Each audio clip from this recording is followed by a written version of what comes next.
I love this neighborhood. It's a multiracial neighborhood, all kinds of cultures. There's even more cultures than what I came up with, but I grew up with friends of all nationalities, all colors, and I like that. You know, living in a diverse community, you don't have a lot of racial issues, usually, because you got so much of everything.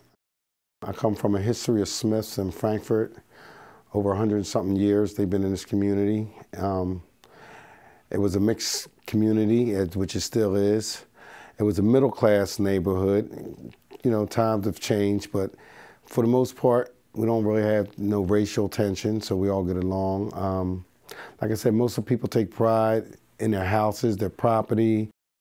We want people to know that we care about each other and we care about our community. That means kids, our seniors, our jobs, you know, our health, well-being, everything for the better of the community. I would like the murals to be about past, present, future of the community.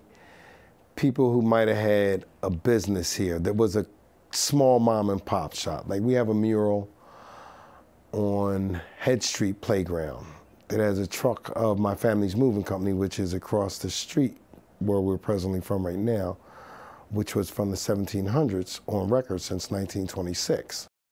We like to show people about, you know, like the fish markets that were on the avenue, which we had two, the fruit and vegetable stands, the clothing stores, that a lot of these things are no longer there. But part of the press, the mural could maybe imprint that.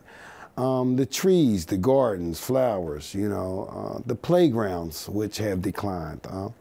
You know, pictures mean a lot and say a lot. So by saying that, even that something might no longer be there, a picture or a mural can show that it once was. And people from this community can pass it down to their next generation, so forth and so forth. When they walk by, they say, I remember that. Or they can tell their grandkid, that was a store I used to go to when I was your age, you know, things of that nature. And that's a good feeling. I would love to change the trash on Frankford Avenue. It's never been that dirty like it is now. Even some of the other streets, but Frankford Avenue, because that's the main strip. And if you got it on Frankford Avenue, of course it's going to go above Frankford Avenue and below. The other thing is the crime. I mean, of course, that's a citywide problem, but we never had crime like we've got it now. As a man in this community, lived all my life, I'm 50 years old, I never really turned around to watch who was walking behind me. And I know it's not just Frankford Avenue, that's society. But I would love to see the crime. You know, they had street cops, they took them away. They had street cleaners, they took them away.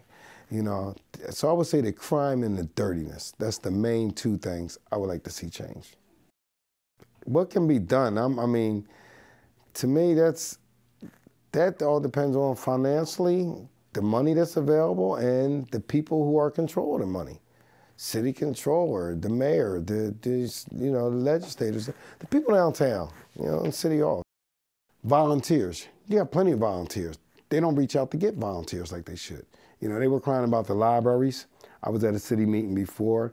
The library said, well, we don't have this. We have enough money for the bills, not to pay the staff. But you do have volunteers throughout the city who are, you know, who are certified people in that area that are willing to volunteer so our kids won't be hurt. But instead they said, let's close some down. Well, you don't close the center city ones down, and that's people who can afford laptops. But you close the inner city ones down who people don't have one computer in the whole household. You do the math. Like the organization, I'm in Frankfurt Parks Group. I'm also in Philly Cares. And they promote cleanliness. They promote like block awareness for crime. You know, you got your town watches and you got your block captains that ask their neighbors questions about how do you feel, what can be done about this, that, other. That's just some of the things. For the neighborhood where it was, and every neighborhood's declined, even your suburbs have declined. Frankfurt has not declined a great deal because you still got people who come from generations of family that care, and they've instilled that in their family going down the line. So I pass off to my kids what I learned about, you know, being a good neighbor, being a cleaning neighbor, a caring neighbor. You know, she didn't have something to eat, here, I'll share with you, you know. You don't have a broom here, use mine, you know. So it's all about, you know, to me that's a godly thing, you know. God wants us to love each other, so I try to love my brother like I want my brother to love me. Bottom line, sums it up. Frankfurt is a proud place to live in. Frankfurt is proud. Frankfurt is pride, put it that way.